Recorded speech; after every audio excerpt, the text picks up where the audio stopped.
Bismillah. Assalamualaikum warahmatullahi wabarakatuh. Alhamdulillah. Alhamdulillahirabbil alamin wa bihi nasta'inu ala umurid dunya waddin. Asyhadu an la ilaha illallah wahdahu la syarikalah wa asyhadu anna Muhammadan abduhu wa rasuluh sallallahu wasallam wa baraka alaihi wa ala alihi wa sahbihi wa man ihtada bihadihi wa qatafa atharahu ila yaumiddin. Amma ba'd.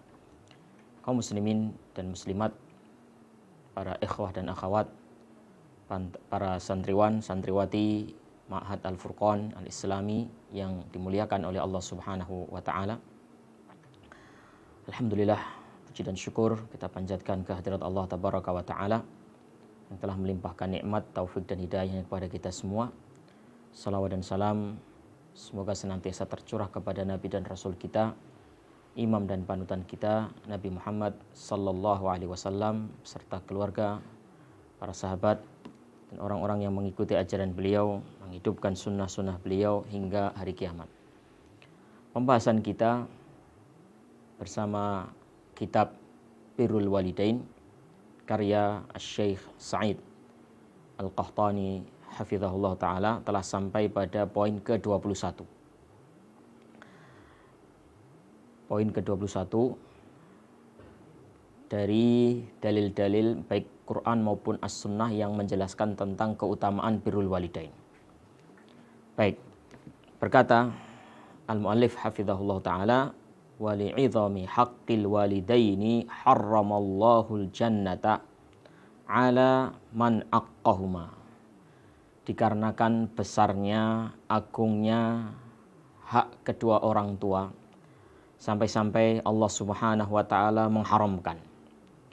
Allah mengharamkan surga bagi orang yang mendurhakai kedua orang tua.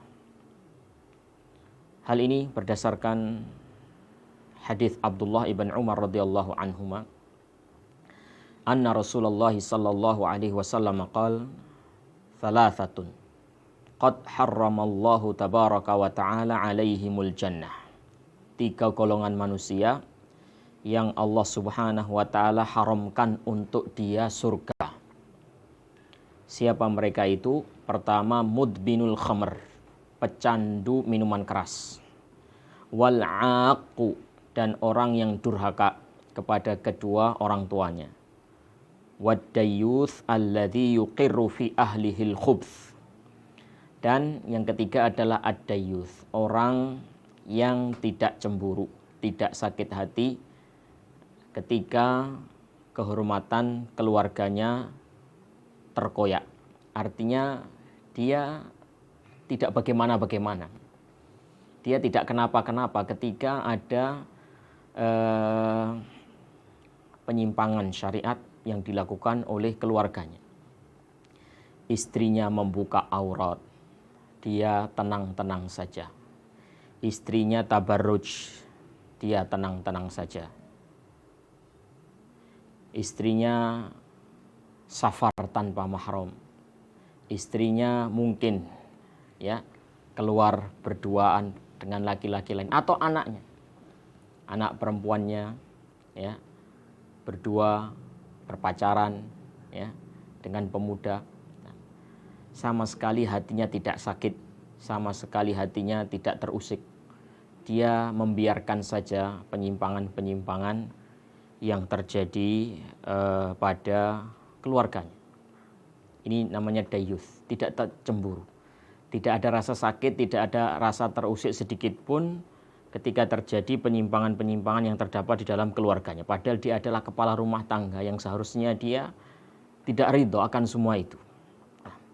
Jadi sekali lagi Rasulullah sallallahu alaihi wasallam bersabda, thalathatun qad harramallahu tabaraka wa ta'ala alaihimul jannah. 3 golongan manusia yang Allah haramkan surga kepada mereka, yaitu mudminul khamr, orang yang pecandu minuman keras, wal aqu, orang yang durhaka kepada kedua orang tuanya, wad-dayyuth alladzi yuqiru fi ahlil khubuth, orang yang tidak memiliki kecemburuan, tidak ada sakit hati, tidak ada keterusikan jiwa ketika terjadi penyimpangan di dalam keluarganya.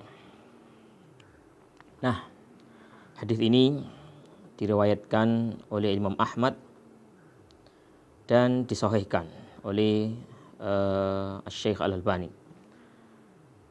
Faedah atau inti atau syahid dari hadis ini adalah apa yang Rasulullah Shallallahu Alaihi Wasallam sebutkan di bagian yang kedua.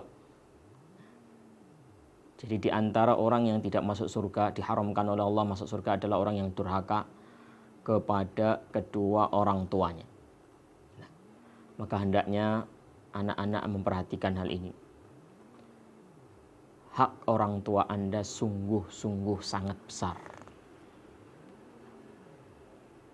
Sampai Allah Subhanahu wa taala menetapkan seperti ini, menetapkan haramnya surga bagi siapa saja yang tidak menunaikan hak kedua orang tuanya. Wali'idhami haqqil walidain annallaha la yanzur ila man aqqa walidayhi yaumal qiyamah. Ini poin yang ke-22. Di antara bentuk agungnya birrul walidain adalah bahwasannya Allah Subhanahu wa taala itu tidak melihat. Allah tidak memandang kepada orang yang durhaka kepada kedua orang tuanya. Nanti pada hari kiamat Allah tidak memandangnya.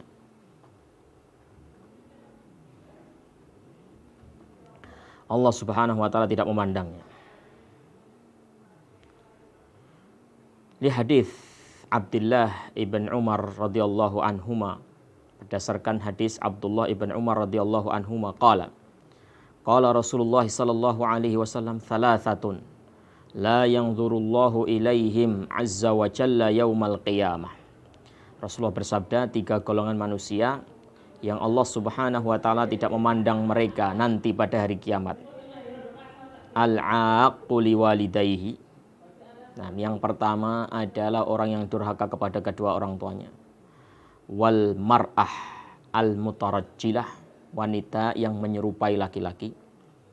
Wad dayyuth, dan orang yang tidak cemburu, tidak terusik hatinya ketika melihat kemunkaran pada keluarganya, istri dan anaknya. Wa thalathatun la yadkhulunal jannah, dan 3 orang yang tidak akan masuk surga. Al-'aqu liwalidayhi wal mudminu 'alal khamri wal mannan bima a'ta, yaitu orang yang durhaka kepada kedua orang tuanya, pecandu minuman keras, wal mannan bima a'ta, dan mengungkit-ungkit pemberian. Orang yang memberi, menolong. Nah, harusnya pemberian, pertolongan itu dia niatkan untuk wajah Allah Subhanahu wa taala. Tapi dia tidak melakukan itu. Dia memberi, bersedekah untuk manfaat-manfaat duniawi, pujian-pujian yang dia inginkan. Nah, sehingga ya, salah satu wujud dari niat yang buruk ini tadi, niat yang bukan karena Allah ini, muncullah al-mannu, mengungkit-ungkit. Mengungkit-ungkit. Dulu kamu pernah saya beli, dulu kamu pernah saya beri, dulu pernah saya bantu. Andaikan orang itu ikhlas, andaikan orang itu mengharapkan wajah Allah dengan sedekahnya, dengan pemberiannya, nah, maka dia tidak akan mengungkit-ungkitnya. Walaupun orang yang dibantu itu anggaplah tidak tahu diri. Dia dibantu tapi tidak mau membantu. Nah, tidak mau berterima kasih. Orang yang niatnya bersedekah, memberi karena Allah Subhanahu wa taala, tidak ada apa-apa pada dirinya. Nah, tidak masalah bagi dia ketika orang yang dibantu tidak mau terima kasih kepada dia, karena dia sudah mendapatkan apa yang dia cari, ridha Allah. Insya Allah dia sudah mendapatkan. Nah, Allah sudah meridhoi dia dengan apa yang dia amalkan. Pujian manusia tidak dia inginkan. Berbeda dengan orang yang dari awal sedekah, pemberian, niatnya adalah karena makhluk, pujian orang. Ketika orang yang diberi itu lupa jasa dia, ketika orang yang disedekah itu tidak tahu sedekah dia, ketika orang yang diberi itu tidak tahu diri, ya, tidak tahu berterima kasih, dia akan berupaya mengungkit-ungkit pemberiannya supaya nampak. Nah, Hadis riwayat Nasa'i dan disahihkan oleh Syekh Al-Albani rahimahullah ta'ala. Poin yang ke-23 yang menunjukkan agungnya birrul walidain. Wa li'idhami haqqil walidain ja'alallahu al-khalata bimanzilatiha 'inda faqdiha. Karena begitu agungnya hak ibu, sampai-sampai saudaranya ibu, ya, kita dalam bahasa kita adalah bibi, bude, bule. Tapi bude atau bule dari pihak ibu, adiknya ibu kita atau kakaknya ibu kita. Nah, kholah, adik perempuannya ibu kita, adik perempuan atau kakak perempuannya ibu kita, itu bernama kholah. Itu di dalam syariat Islam menduduki posisi ibu ketika ibu tidak ada. Nah, artinya jika anak itu misalnya tidak ada yang merawat,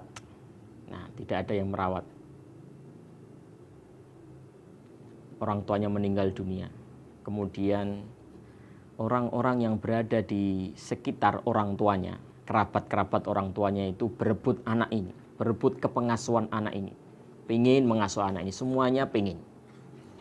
Nah, maka yang dimenangkan adalah kholah, yang dimenangkan adalah bibi, bule, bude dari jalur ibu, saudaranya ibu.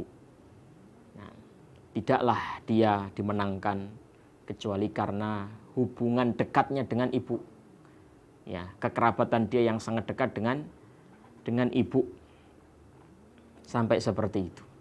Karena agungnya hak ibu, adiknya ibu itu mendapatkan apa? Adiknya ibu itu mendapatkan kemuliaan. Nah, ini seorang jika tidak menemukan ibunya, ya, ibunya sudah meninggal, maka ada peluang bagi dia untuk birrul walidain, untuk berbuat bakti kepada ibunya. Bagaimana? Ibunya sudah tidak ada. Bagaimana berbuat bakti kepada ibu? Ibu sudah tidak ada. Khalah bimanzilatil ya. Adiknya ibu atau kakaknya ibu, bude atau bule kita dari jalur ibu, kita berbakti kepadanya sebagai bentuk pengagungan, hormat kita, bakti kita kepada ibu, kita pun bakti kepada saudaranya ibu. Nah, sampai seperti itu. Sampai khalah, saudaranya ibu itu mendapatkan keutamaan juga. Karena keutamaan yang dimiliki ibu, khalah dapat. Berdasarkan hadis Al-Barra ibn Azib radhiyallahu anhuma anin Nabi sallallahu alaihi wasallam. Qal, Nabi kita Muhammad sallallahu alaihi wasallam bersabda, al-khalah bimanzilatil Hadis riwayat Tirmidzi. Khalah, bude, bule, nah, bibi dari jalur ibu, itu posisinya menduduki posisi ibu. Juga berdasarkan hadis Abdullah ibn Umar radhiyallahu anhuma, anna rajulan atan Nabiyya sallallahu alaihi wasallam faqala ya Rasulullah, inni asabtu dzamban 'aziman fahalli min taubah. Ada seorang laki-laki datang kepada Rasulullah sallallahu alaihi wasallam, ya, kemudian dia bertanya kepada Rasulullah, ya Rasulullah, sesungguhnya aku telah melakukan suatu dosa. Apakah masih terbuka kesempatan bertaubat untukku? Maka jawab Rasulullah sallallahu alaihi wasallam, hallaka min ummin? Kamu masih memiliki ibu? Kata dia, la, tidak ya Rasulullah, saya tidak memiliki ibu. Qala hallaka min khalatin? Kamu punya khalah, punya saudara ibu, ya, bibi, bude, nah, bule, ya, kerabatnya ibumu, saudaranya ibumu, kamu punya? Naam, kata dia, ya Rasulullah. Nah, kalau bule, bude ada. Kalau ibu saya sudah enggak ada, tapi saudara-saudara ibu saya ada. Kata Rasulullah sallallahu alaihi wasallam, fabirraha. Kalau begitu, berbaktilah kepada kholahmu itu, berbaktilah kepada bulekmu, budemu itu, saudaranya ibumu itu. Nah, disinilah kaum muslimin, kholah itu mendapatkan keutamaan. Sampai-sampai seseorang itu diperintahkan oleh Rasulullah untuk berbakti kepada kholahnya. Kepada siapa? Kepada saudara ibunya. Sebagai wujud penghormatan dia kepada ibunya yang sudah tidak ada. Ibunya sudah tidak ada. Dia pengen bakti, tapi ibunya sudah tidak ada.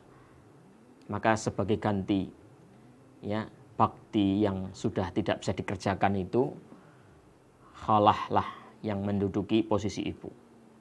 Maka hormatilah, ya, agungkanlah, muliakanlah, hormatilah saudara ibu Anda, bude Anda, bule Anda. Jika Anda tidak menemukan ibu Anda, tidak bisa berbakti kepada ibu Anda karena ibu Anda sudah tiada, kholah menjadi menempati posisi ibu Anda.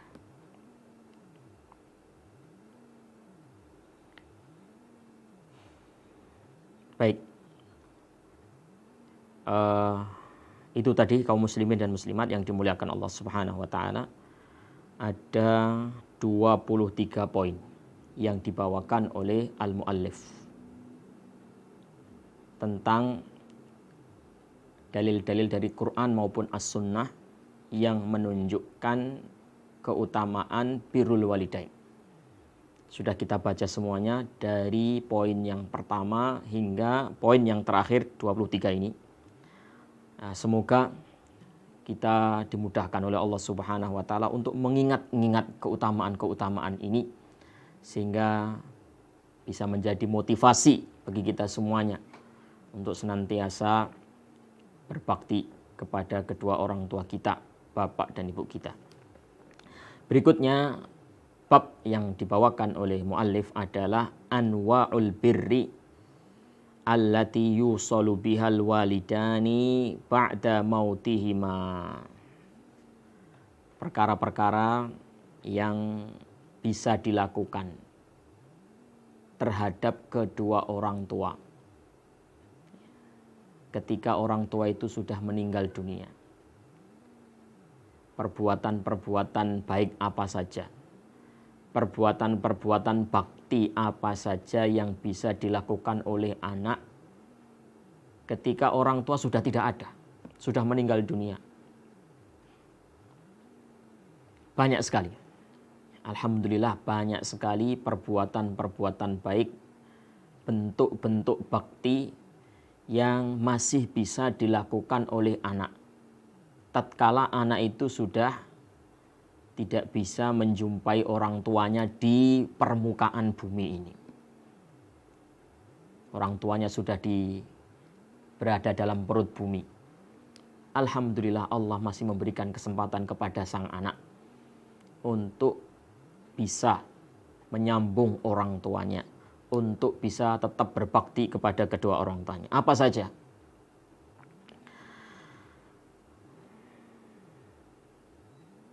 Yang akan disebutkan oleh mu'alif di sini, ini hanya beberapa saja.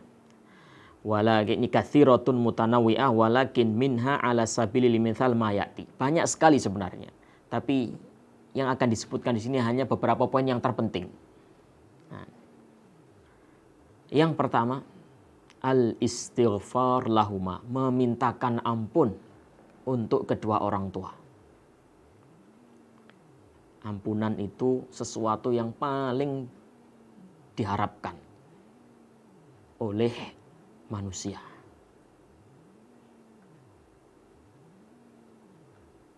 Baik di dunia maupun di akhirat. Meskipun tatkala di dunia mungkin orang tidak terlalu menyadari akan hal itu. Iya. Sekali lagi ampunan, istighfar, yani permohonan ampun. Nah, itu adalah sesuatu yang sangat dibutuhkan oleh manusia. Ampunan, maghfirah dari Allah itu sangat dibutuhkan oleh manusia di dunia maupun di akhirat. Hanya saja ketika di dunia mungkin orang tidak terlalu menyadari, sehingga banyak orang-orang yang mengenyampingkan istighfar. kalau dia diberikan kesempatan untuk berdoa, dia lebih banyak berdoa minta rezeki. Rata-rata manusia seperti itu. Minta rezeki yang banyak, minta pekerjaan yang gajinya tinggi, ya, minta rumah yang mewah, minta mobil yang enak, ya, minta pasangan hidup yang cakep, ya, yang ganteng, yang cantik. Nah, itu permintaan-permintaan manusia di dunia. Padahal sebenarnya ada sesuatu yang lebih mereka butuhkan. Sesuatu yang manfaatnya jauh lebih besar daripada semua itu. Yaitu apa? Ampunan dari Allah Subhanahu wa ta'ala. Makanya kalau kita melihat kepada doa-doanya orang-orang saleh, ya, mereka senantiasa mengedepankan ampunan, permintaan ampun sebelum doa-doa yang lain. Masih ingat ceritanya Umar ibn Khattab radhiyallahu ta'ala an? Umar ibn Khattab radhiyallahu ta'ala anhu ketika diberikan kesempatan untuk berjumpa dengan tabi'in yang paling baik, orang yang paling baik dari jajaran tabi'in yang bernama Uwais al-Qarni. Nah, mujabud doa, orang yang diijabahi doanya, punya doa yang makbul, mustajab. Coba seandainya kita diberikan kesempatan untuk berjumpa dengan orang yang bernama Uwais al-Qarni, orang yang doanya dikabulkan, kira-kira kita mau minta apa? Orang yang cita-citanya, keinginannya, hasrat terbesarnya dunia, yang akan diminta juga dunia.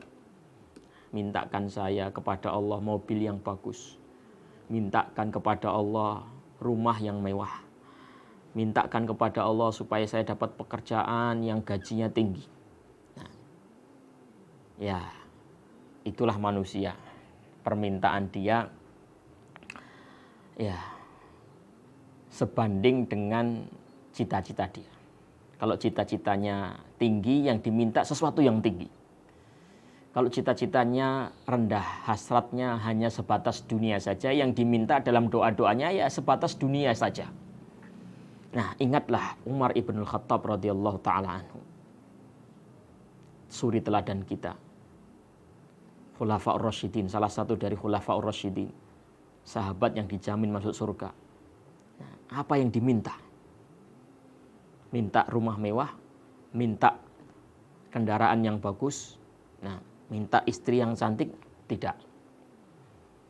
Yang diminta oleh Umar kepada Uwais al-Qarni adalah, wahai Uwais, mintakan ampunan kepada Allah untukku. Istighfarkan aku. Mintakan ampunan kepada Allah Subhanahu wa ta'ala. Ini menunjukkan bahwasannya maghfirah, ampunan Allah itu sesuatu yang besar. Orang-orang yang paham, orang-orang yang saleh, orang-orang yang cita-cita tinggi, hasrat hidupnya adalah kehidupan akhirat, cita-cita terbesarnya adalah surga Allah Subhanahu wa ta'ala, yang dia minta itu adalah sesuatu yang besar, maghfirah. Nah, jadi memang ini, nah, maghfirah, ampunan dari Allah Subhanahu wa ta'ala itu adalah sesuatu yang sangat bermanfaat dunia maupun akhirat. Hanya saja di dunia ini orang jarang yang menyadari. Nanti ketika orang sudah berpindah alam, meninggalkan alam dunia yang fana ini dan menghadapi kehidupan baru, kehidupan yang sesungguhnya, kehidupan yang hakiki, kehidupan akhirat, berada di alam barzakh, menghadapi pertanyaan malaikat munkar dan nakir, mendapatkan ujian kubur dan lain sebagainya, maka orang sudah tidak memikirkan harta lagi. Dia sudah tidak memikirkan jabatan lagi. Dia sudah tidak memikirkan, ya, perkara-perkara dunia lagi. Yang dulu dia bangga-banggakan, yang dulu dia sangat senangi, dia telah lupakan semuanya. Sekarang ketika sudah berada di alam baru, di alam barzakh, yang paling diharapkan nomor satu itu adalah ampunan. Ampunan dari Allah, rahmat dari Allah, kasih sayang Allah. Itu yang paling berharga, itu yang paling bermanfaat, itu yang paling diharapkan oleh orang yang sudah mati. Maka jangan menyepelekan ini. Ketika orang tua Anda sudah meninggal dunia, berada di alam barzakh, mintakan ampunan untuk keduanya. Mintakan ampunan untuk keduanya. Ini sangat bermanfaat sekali.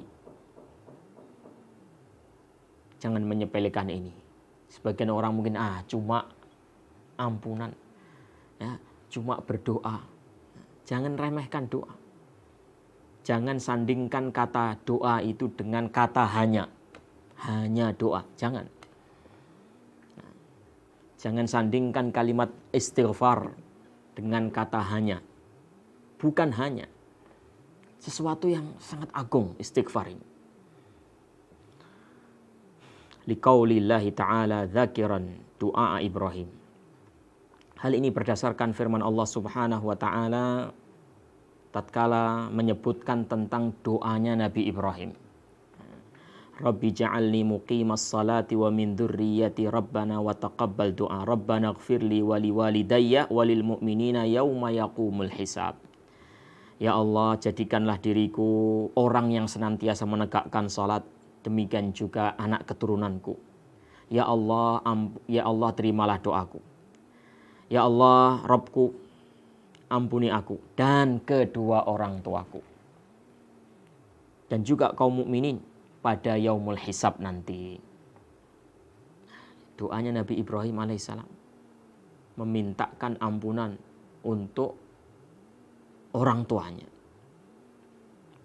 Wa qala ta'ala dzakiran du'a Nuh, rabbighfirli wa liwalidayya wa liman dakhala baitiya mu'mina walil mu'minina wal mu'minat wala tazididz zalimina illa tabara. Doanya Nabi Nuh.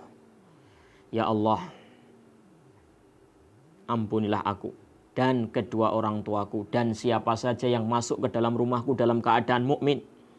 Ampuni juga kaum mukminin dan mukminat. Dan jangan tambahkan kepada orang-orang yang zalim melainkan kebinasaan. Wali hadits Abi Hurairah radhiyallahu taala anhu maqal qala Rasulullah sallallahu alaihi wasallam. Rasulullah sallallahu alaihi wasallam bersabda, "Innallaha la yarfa'ud darajata lil 'abdis salih fil jannah." Sesungguhnya Allah Subhanahu wa taala nanti akan mengangkat, meninggikan derajat hamba saleh, hambanya yang saleh di surga. Fayaqulu ya Rabbi anna li hadhihi. Dia akan berkata, ya Allah, dari mana aku memperoleh ketinggian derajat seperti ini? Dia sendiri terheran-heran. Dia sendiri tidak menyangka mendapatkan ketinggian derajat seperti itu. Menurut pikiran dia, menurut perkiraan dia, dia tidak akan mencapai derajat setinggi itu. Tapi ternyata dia mendapatkan. Makanya dia terheran-heran. Anna li hadza. Dari mana aku memperoleh ketinggian derajat seperti ini ya Allah? Maka dikatakan kepada orang ini, bistighfari waladika lak.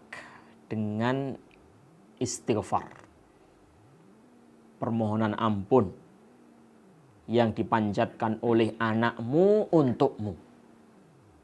Subhanallah, alangkah bahagianya orang tua. Alangkah bahagianya orang tua yang ditinggikan derajatnya. Dan alangkah bahagianya semua orang yang mendapatkan ketinggian derajat di akhirat. Bayangkan saja orang tinggi derajat di dunia, itu saja sudah senangnya luar biasa. Nah, dikenal oleh orang, dihormati oleh orang, ya, ada pangkat di pundaknya, ya. Apalagi setiap orang ketemu dengan dia hormat. Setiap dia hadir di majelis, ya, dia dimuliakan. Setiap ada permasalahan, ya, dia dijadikan rujukan. Setiap ada usulan dia pasti didengarkan, dipertimbangkan. Nah, itu orang yang derajatnya tinggi. Nah, orang akan senang. memiliki status ekonomi tinggi, status sosial tinggi di masyarakat. Semua orang akan senang. Padahal itu di dunia. Nah, ingat, dunia itu bukan ukuran kesuksesan sesungguhnya. Nah, orang sukses di dunia belum tentu sukses sesungguhnya. Nah, tapi kalau di akhirat, itulah sesungguhnya. Siapa yang bahagia di akhirat, maka itulah kebahagiaan yang hakiki, kebahagiaan yang sesungguhnya. Siapa yang celaka binasa di akhirat, maka itu adalah kecelakaan, kebinasaan yang sesungguhnya. Wa ma hadhil hayatud dunya illa lahu wa la'ib wa innad daral akhirata lahiyal hayawan law kanu ya'lamun.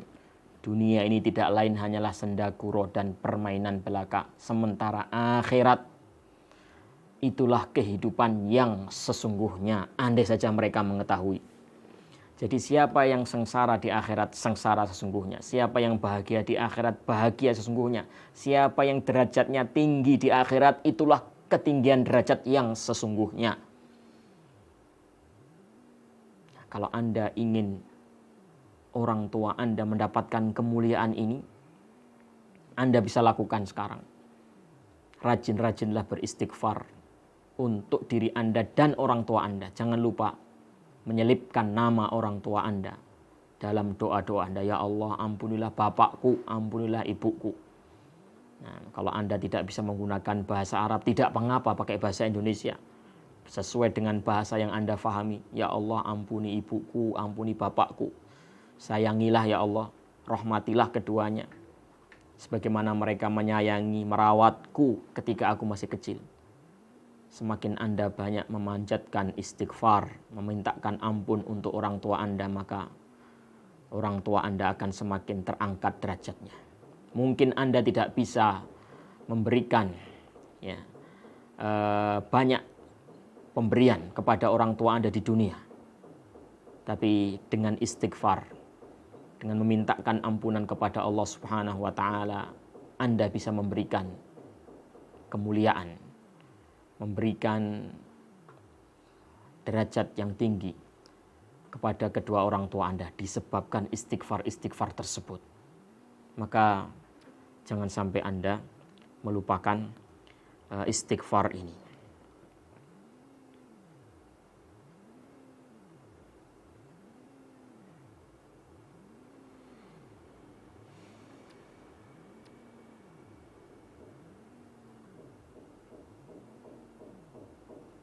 Wa qala Abu Hurairah radhiyallahu anhu, turfa' lil mayyit ba'da mautihi darajatuhu. Berkata Abu Hurairah radhiyallahu ta'ala anhu, akan diangkat derajat seorang mayit setelah meninggalnya dia.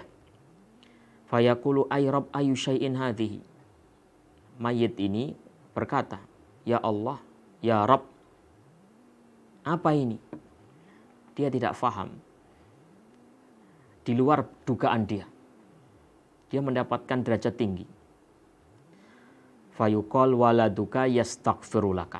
Anakmu sedang memintakan ampunan untukmu. Anakmu sedang beristighfar untukmu.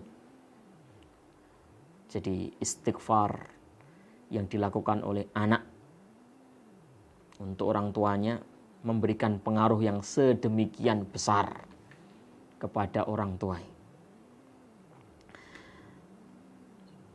Hadis riwayat Ahmad dengan sanad yang sahih.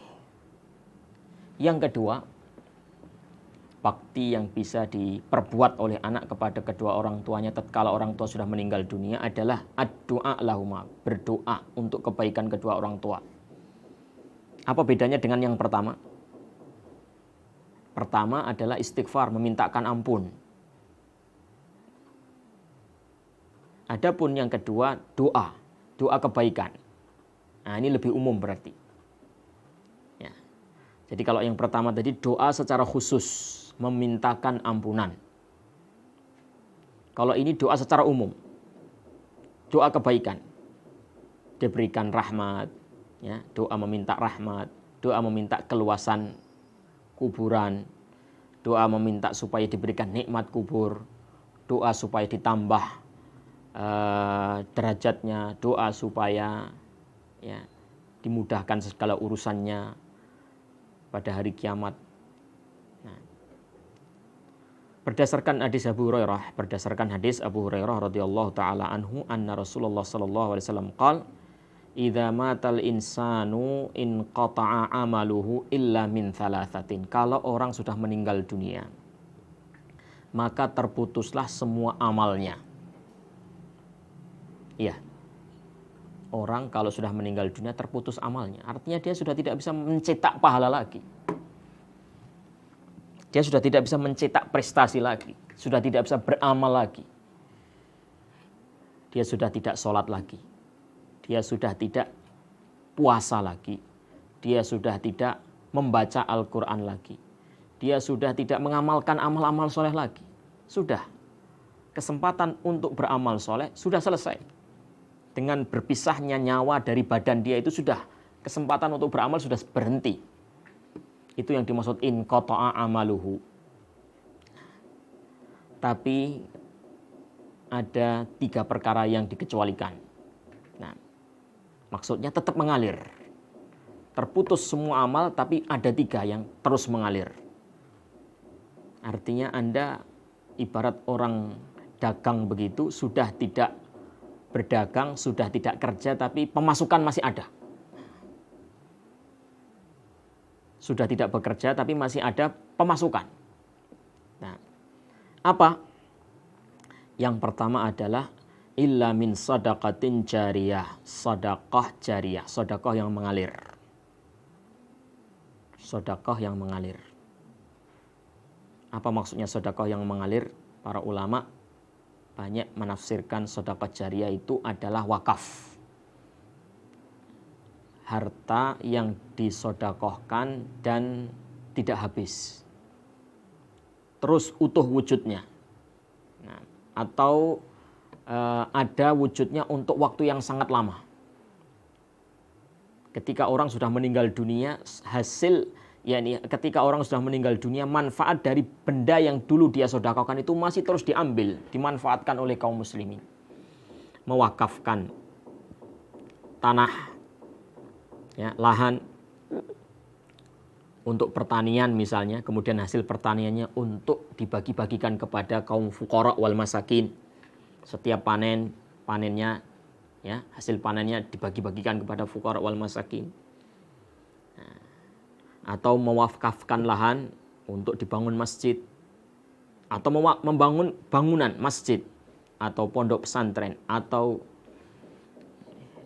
panti yatim piatu, panti asuhan yatim piatu misalnya, atau benda-benda yang lain, barang-barang yang lain yang ketika disedekahkan tidak langsung habis, manfaatnya terus mengalir. Nah, ini yang dimaksud sedekah jariyah, terus mengalir, ya, terus dimanfaatkan oleh kaum muslimin ketika orang yang mensedekahkan itu sudah mati. Nah, ini dia tetap dapat pemasukan pahala, walaupun dia sudah di dalam kuburnya tidak beramal lagi, tapi manfaat pahala dari amal itu mengalir terus.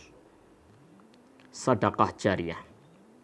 Au ilmin yuntafa'u bihi, ilmu yang bermanfaat.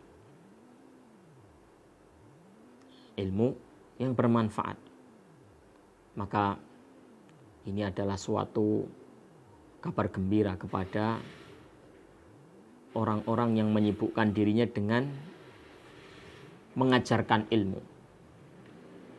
Kalau kita bicara tentang mengajarkan ilmu, ya, jangan berpikiran bahwasanya itu adalah kekhususannya para ustadz, kekhususannya para ulama. Tidak. Anda pun walaupun bukan ustadz, bukan ulama, nah, Anda bisa ikut serta dalam kebaikan ini. Anda bisa mengajarkan Al-Fatihah, Anda bisa mengajarkan alif, ba, ta, Anda bisa mengajarkan surat-surat pendek kepada anak Anda sendiri. Kemudian anak Anda bisa mengucapkan, melantunkan Al-Fatihah dengan baik dan benar, bisa mengucapkan, melantunkan bacaan-bacaan sholat, bacaan tasyahud, bacaan ya, ruku, bacaan sujud, terus diamalkan. Terus diamalkan sepanjang hayat dia.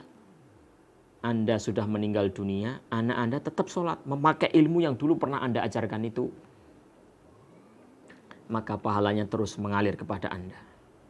Nah, makanya bapak-bapak, ibu-ibu, orang tua, ini hari-hari ini adalah hari-hari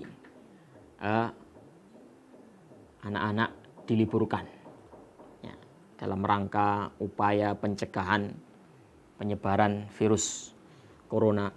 Sekolah-sekolah diliburkan. Ini kesempatan bagi Anda untuk ngajari anak-anak Anda. Targetkan di liburan seperti ini menyampaikan ilmu yang Anda bisa, yang Anda ketahui kepada anak-anak Anda. Ini adalah kesempatan yang besar, kesempatan yang baik. Jangan biarkan kesempatan ini hanya diambil oleh guru TPA. Jangan biarkan kesempatan ini hanya diambil oleh yakni ustadz ustadzah yang ngajar di pondok. Anda bisa ikut serta. Maka jangan mengeluh. Ketika Anda, putra-putri Anda diliburkan, kemudian Anda diminta oleh pihak sekolah untuk mengawasi belajarnya, untuk membimbing anak-anak Anda sendiri. Kemudian Anda merasa diri Anda lelah, letih, ya, mungkin bisa jadi stres menghadapi anak-anak itu. Ya, jangan putus asa. Ya. Ketahuilah itu adalah kesempatan bagi Anda. Mungkin ini adalah salah satu hikmah. Ya. Ini adalah salah satu hikmah dari adanya peliburan darurat corona ini. Dengan diliburkan itu, orang tua bisa mencetak pahala jika orang tua paham. Nah, jika orang tua paham. Kalau orang tua tidak paham, maka dia akan keberatan. Mengasuh anak keberatan, membimbing anak keberatan. Nah, tapi orang tua yang paham, dia tidak akan merasa berat. Justru dia akan senang mendapatkan kesempatan memberikan ilmu yang bermanfaat kepada anaknya. Ajarkan alif, ba, ta. Insya Allah banyak orang tua bisa. Nah, ajarkan alif, ba, ta. Ajarkan surat Al-Fatihah. Ya, simak hafalannya, murojaah. Nah, ini adalah ilmu yang bermanfaat yang dengannya Anda mengambil manfaat untuk diri Anda sendiri. Tabungan Anda di akhirat nanti, tabungan alam kubur Anda. Wa waladin salihin yad'ulah, anak soleh yang mendoakan. Jadi Anda sudah tidak bisa beramal lagi karena sudah meninggal dunia, tapi anak Anda terus mendoakan Anda. Anak Anda adalah anak yang pandai berdoa, tidak lupa mengistighfarkan orang tuanya. Adalah kebahagiaan bagi Anda. Maka rugi orang tua yang sama sekali tidak memperhatikan pendidikan agama anak. Orang tua yang sama sekali tidak mentargetkan untuk menjadikan anaknya sebagai anak soleh. Targetnya hanya menjadi anak kaya. Targetnya adalah anakku nanti kaya. Punya harta yang banyak, punya rumah, punya mobil. Nah, pekerjaannya berpenghasilan tinggi, gaji besar. Nah, hanya itu saja. Nah, rugi orang yang seperti ini. Harusnya orang tua mentargetkan. Nah, bercita-cita.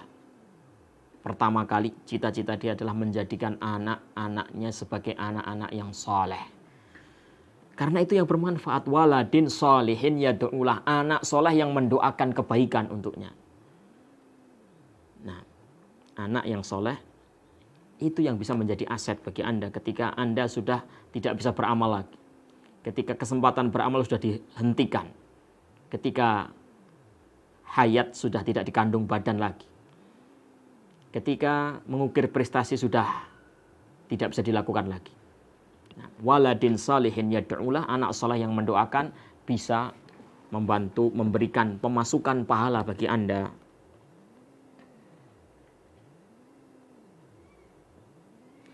Yang ketiga, dan mungkin kita akhiri pembahasan kita dengan poin yang ketiga ini. Perkara yang bisa dilakukan oleh anak ketika orang tuanya sudah meninggal dunia adalah qada'ud daini anhuma,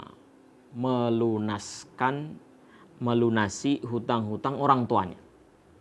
Melunasi hutang-hutang orang tuanya.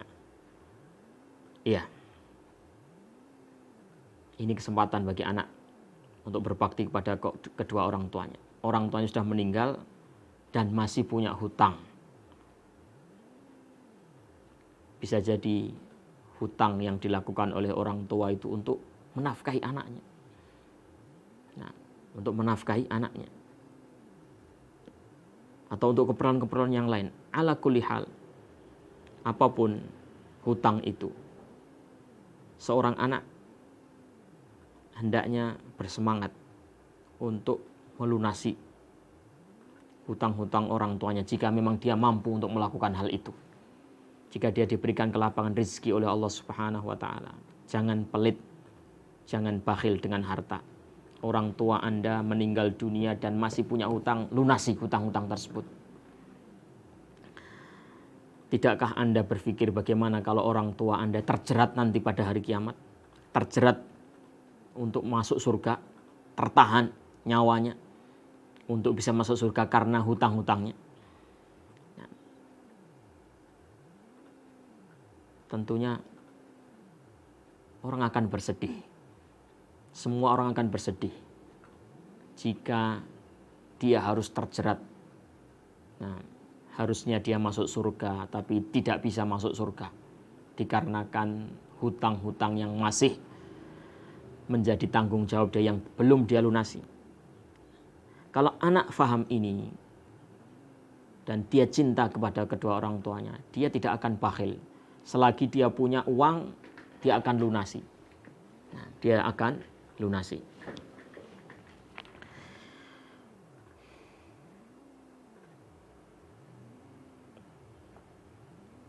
Dari Abu Hurairah radhiyallahu taala anhu, dia berkata bahwasanya Rasulullah sallallahu alaihi wasallam bersabda, "Nafsul mu'min mu'allaqatun bidainihi hatta yuqda anhu." Jiwa seorang mukmin itu terjerat dengan hutangnya sampai hutang itu dilunasi. Apa yang dimaksud terjerat dengan hutangnya? Yaitu seandainya mayit ini adalah penghuni surga, seandainya dia penghuni surga, maka dia tidak bisa merasakan kenikmatan surga itu karena jiwanya masih tertahan. Hadis ini diriwayatkan oleh Imam Ahmad, Tirmidzi. Nah,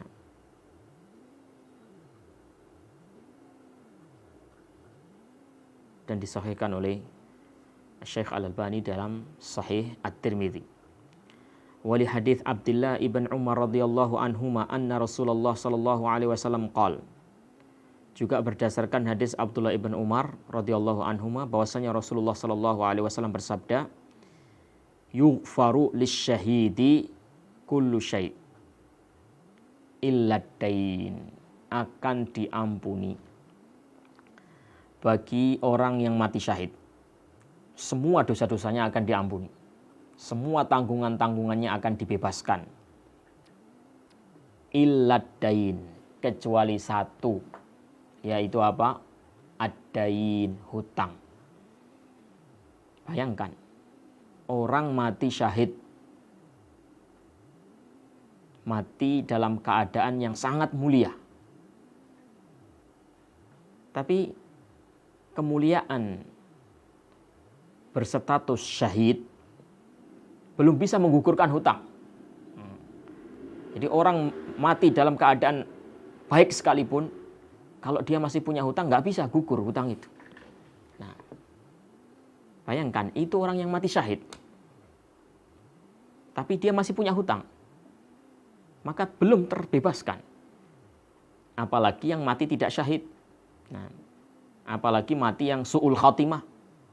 Nah, mati yang bagus saja punya utang, kalau memang tidak dilunasi, tidak akan bisa lunas dengan otomatis. Nah, maka inilah derita yang dihadapi oleh orang yang memiliki hutang tapi dia bersantai-santai, menyepelekan masalah pembayaran. Nah, orang berhutang, dia mampu membayar, tapi dia santai-santai, enak-enakan menyepelekan masalah itu. Dia tidak segera melunasinya. Mumatil, mengulur-ngulur pembayaran, padahal dia mampu membayarnya.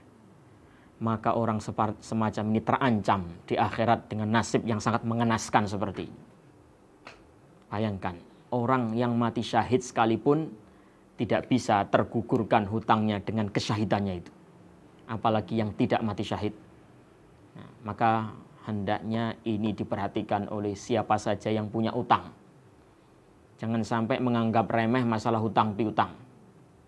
Nah, sangat disayangkan sekali orang yang sudah lama ngaji, ya, sudah katanya paham Quran, paham sunnah, ya, paham bagaimana muamalah yang diajarkan oleh Nabi, tapi dalam masalah hutang ini kayak orang awam.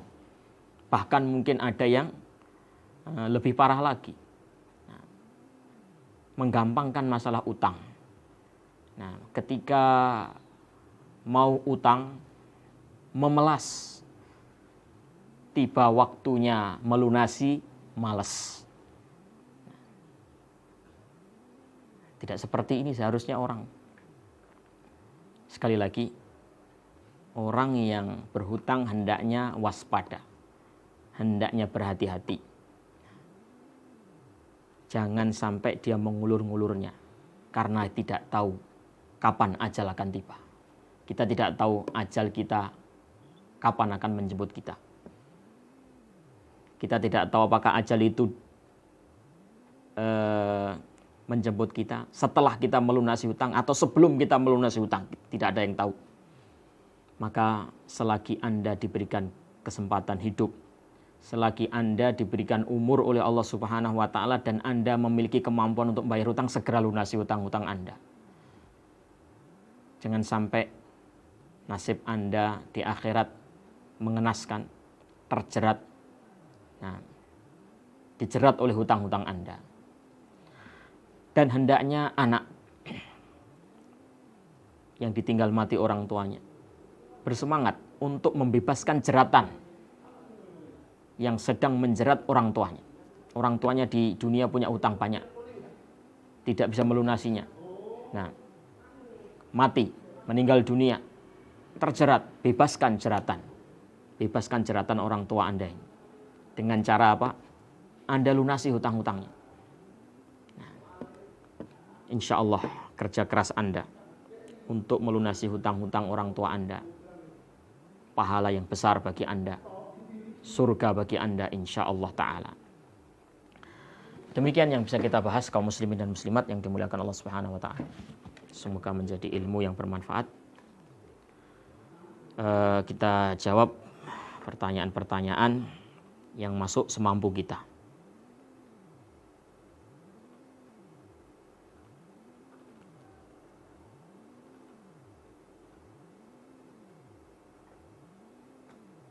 Bagaimana cara menyikapi orang tua yang pilih kasih terhadap anak-anaknya?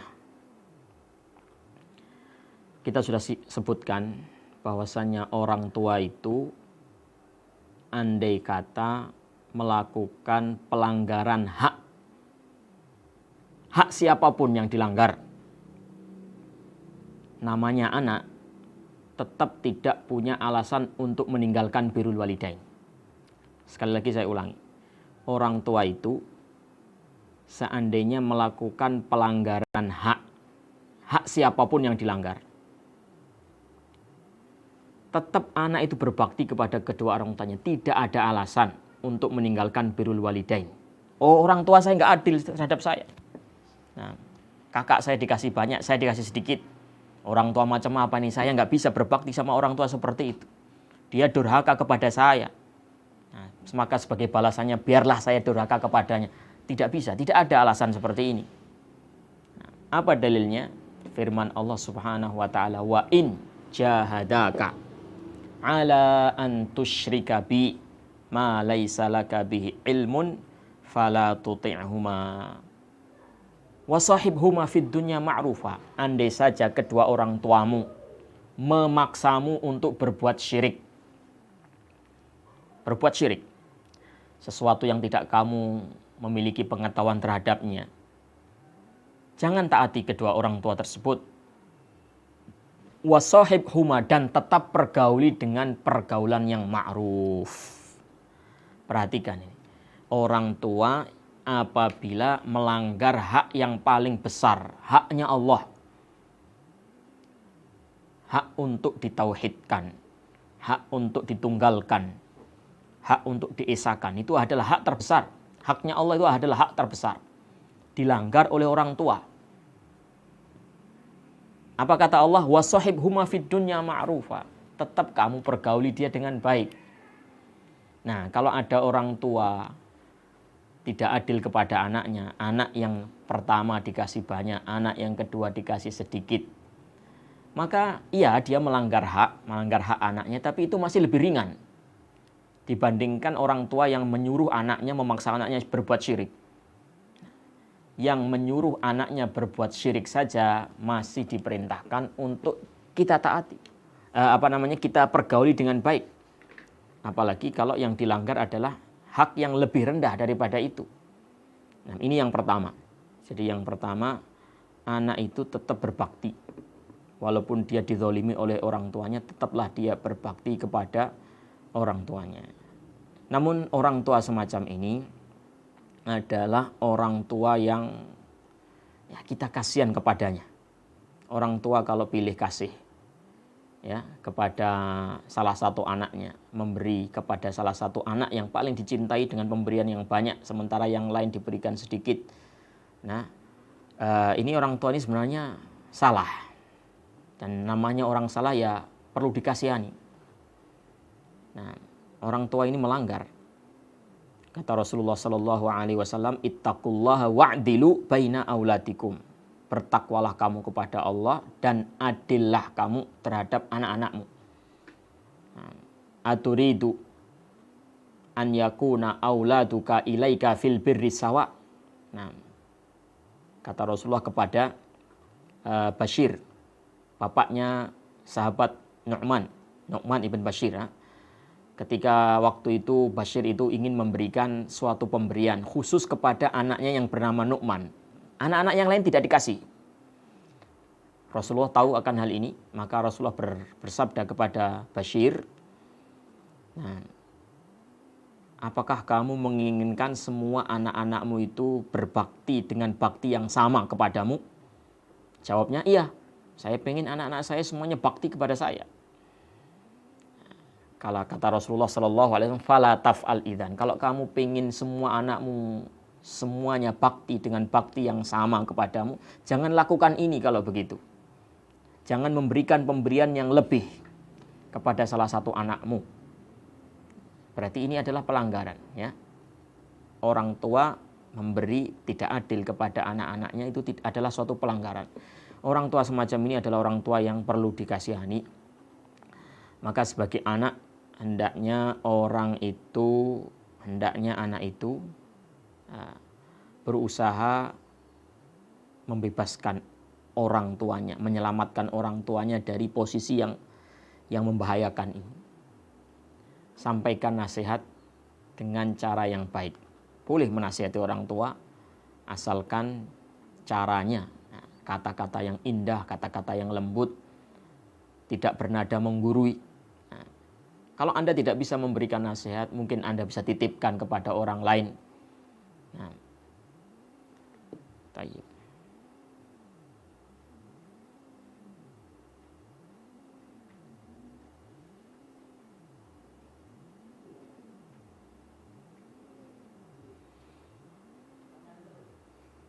Bagaimana caranya agar kita bisa selalu berbakti kepada orang tua kita? Ya, terkadang kita ini namanya manusia, ya, mudah lupa. Mudah lupa. Hari ini sedang kita simak kajian Birrul Walidain. Mungkin kita ingat, mungkin kita semangat. Tapi setahun lagi, jangankan setahun lagi, mungkin besok kita sudah lupa pelajaran ini. Ya, dengan adanya kesibukan-kesibukan dunia mungkin kita lupa, sehingga kita mungkin semangat kita untuk Birrul Walidain tidak sebagaimana hari kita mendengarkan pelajaran Birrul Walidain. Maka salah satu caranya adalah hendaknya Anda sering-sering mengingat keutamaan-keutamaan itu. Jangan Anda lupakan pelajaran yang sedang kita bahas ini. Anda ingat-ingat terus, Anda catat. Menuntut ilmu kan seperti itu. Tidak mengandalkan pendengaran saja, tapi hati, pendengaran, ya, tangan mencatat, dipadukan semuanya, supaya kita selalu ingat, ya, atas apa yang kita dapatkan, ilmu yang kita dapatkan kita ingat.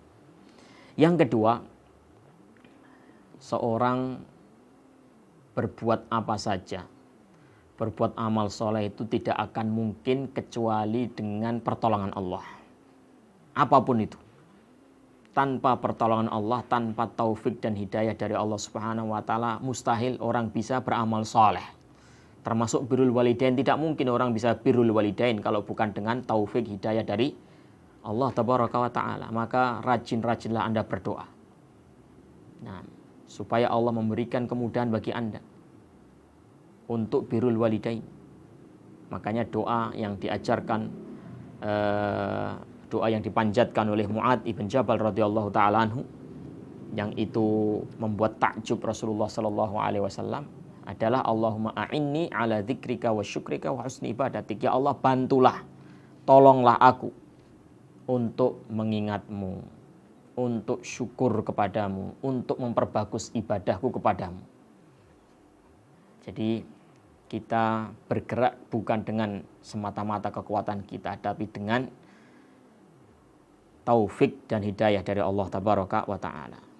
Maka selalu mintalah hidayah kepada Allah Subhanahu wa Ta'ala. Kemudian selalu bergabung, bersahabat, berteman dengan orang-orang yang birrul walidain, orang-orang yang rajin berbuat baik kepada kedua orang tuanya. Orang itu kadang lebih terpengaruh dengan temannya, ya, apalagi usia-usia remaja, ya, usia-usia remaja, di mana itu senang-senangnya untuk berteman, bergaul dengan temannya. Hubungan dia dengan teman itu terkadang lebih dekat daripada orang tua.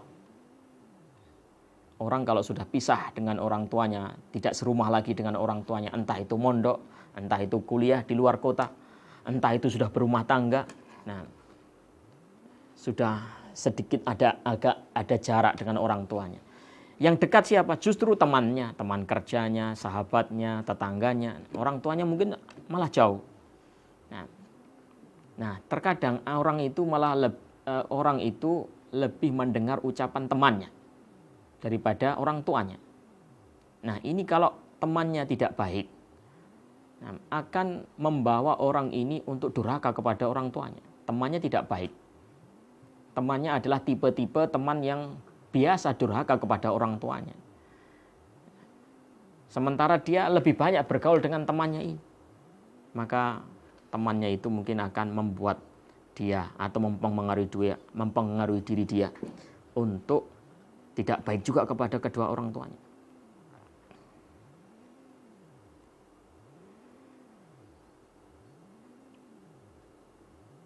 Lebih utama mana? Berbakti kepada orang tua atau menuntut ilmu? Misalkan kita lagi menuntut ilmu atau mondok, tetapi orang tua lagi sakit dan butuh bantuan, apakah kita pulang dan mengurus orang tua atau melanjutkan pembelajaran di pondok sampai selesai? Ya, ilmu itu ada dua. Ilmu agama yang sifatnya fardu ain, yaitu di mana seseorang tidak bisa melakukan kewajiban-kewajiban dia kepada Allah kecuali dengan mempelajari ilmu itu. Kalau dia nggak mempelajari, dia nggak bisa menunaikan kewajiban dia kepada Allah Subhanahu wa Ta'ala. Ilmu yang kedua, selebihnya, fardu kifayah. Ilmu fardu kifayah, ilmu agama yang fardu kifayah itu seperti apa? Yang lebih daripada itu. Ini artinya dia, ilmu itu tidak menyangkut kewajiban pribadi dia kepada Allah Subhanahu wa Ta'ala. Tapi ilmu itu harus ada yang mengilmui, harus ada yang tahu, harus ada yang mempelajarinya. Tapi tidak semua orang. Nah, seperti apa misalnya?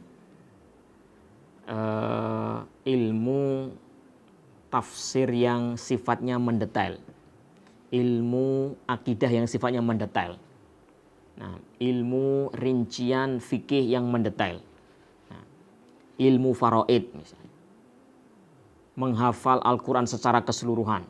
Nah, ini adalah tidak diwajibkan kepada masing-masing individu kaum muslimin, tapi harus ada ilmu kaum muslimin yang menguasai faraid. Harus ada yang menguasai zakat, harus ada yang menguasai haji. Nah, adapun masing-masing individu, nah itu diwajibkan untuk mempelajari agama yang itu berkaitan langsung dengan tugas-tugas dia kepada Allah, kewajiban dia kepada Allah, akidah. Nah, kemudian ibadah, sholat, ya, toharoh. Nah, pernikahan, perceraian, ini ilmu yang wajib karena menyangkut urusan hidup dia, di mana dia tidak akan bisa benar menjalani ibadah itu, menjalani keseharian dia kecuali dengan mempelajari ilmu itu. Itu ilmu yang fardu ain. Nah, kalau ilmu itu masuk dalam tataran fardu ain, maka ini dikedepankan. Nah, tapi kalau Anda bisa memperoleh ilmu ini, ya, tanpa Anda harus meninggalkan orang tua Anda, maka Anda harus melakukan itu. Anda tetap melakukan menuntut ilmu yang fardu ain, tapi Anda tidak meninggalkan orang tua. Harus al-jam'u dulu, mengumpulkan dulu sebelum tarjih. Harus Anda kumpulkan, ya, harus Anda kumpulkan. Menuntut ilmu iya, mengurus orang tua iya. Kalau bisa digabungkan, gabungkan. Nah, itu kalau ilmu itu adalah fardu ain. Nah, kalau Anda tidak bisa menggabungkan, ya, harus dipilih salah satu. Nah, maka, dan ini saya tidak ingin melanjutkan, tidak ingin mengatakan ini, karena insya Allah fardu ain itu bisa dilakukan tanpa harus meninggalkan kampung halaman di zaman sekarang. Nah, alhamdulillah para ustadz tersebar. Kalaupun tidak ada ustadz di kampung Anda, ada majalah-majalah, ada siaran-siaran seperti ini. Nah, yang dengan itu Anda bisa menunaikan fardu ain Anda. Nah, itu kondisi pertama. Kalau ilmunya adalah fardu ain, maka dia dikedepankan. Namun kalau bisa digabungkan antara menuntut ilmu yang fardu ain dan berbakti kepada orang tua tanpa harus meninggalkan orang tua, artinya Anda belajar ilmu itu di kampung Anda sendiri, di kampung orang tua Anda, maka itu yang harus Anda lakukan. Yang kedua, kalau ilmunya adalah fardu kifayah dan orang tua Anda membutuhkan untuk dirawat, butuh perawatan dari Anda, maka Anda pulang, Anda rawat orang tua Anda. Ini insya Allah lebih ditekankan, yakni daripada menuntut ilmu yang fardu kifayah. Toh ilmu itu bisa Anda tuntut tidak di waktu itu, di waktu yang lain, ya, sifatnya tidak mendesak. Dan ada orang lain selain Anda, yang menuntut ilmu, mempelajari ilmu itu. Anda juga tetap bisa mengerjakan itu, tapi mungkin tidak di waktu ini. Nah, di waktu lain lagi Anda tunda. Wallahu a'lam. Ini yang bisa kita bahas, yang bisa kita jawab dari dari pertanyaan-pertanyaan yang ada. Semoga apa yang kita bahas menjadi ilmu yang bermanfaat. Subhanakallahumma bihamdika asyhadu an la ilaha illa anta astaghfiruka wa atubu ilaik. Wassallallahu wasallam ala nabiyyina Muhammad wa ala alihi wa sahbihi ajmain walhamdulillahi rabbil alamin. Wassalamualaikum warahmatullahi wabarakatuh.